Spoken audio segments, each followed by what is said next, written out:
We are currently located at Tel Dan, which is one of the northernmost points in all of Israel.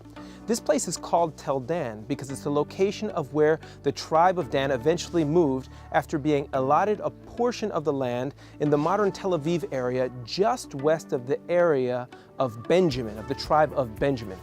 In fact, the Tel Aviv metropolitan area in this day and age is actually still referred to as Gush Dan, meaning the cluster of cities or settlements around the Dan area.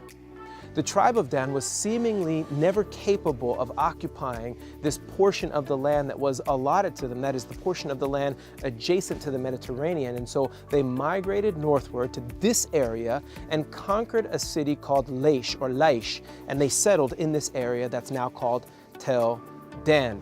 Dan is an important site for the Bible student because of the multiple discoveries that were found here, of which I'm just going to briefly mention a few. I'm standing in front of an ancient Bronze Age city gate that dates all the way back to the 18th century before Christ. Now this dates within a few hundred years of the time of the patriarch Abraham.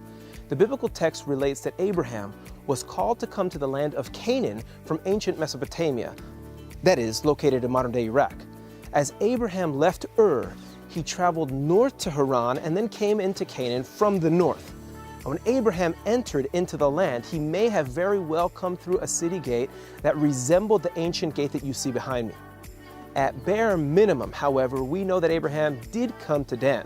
For example, Genesis 14:14 tells us that when Abraham realized that his relative Lot had been taken captive by a coalition of kings in the region of the Dead Sea, he and an army of over 300 men pursued the men all the way to Dan, defeating them and returning with his kinsmen. More recently, an inscription was found in the area in parts in 1993 and 1994 that apparently corroborates the biblical witness, attesting to the historical King David.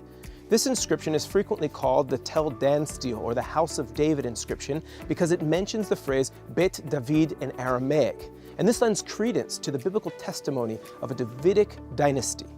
There's so much more to say about this fascinating location, but these things and many more make Tel Dan a must-see location upon your trip to Israel.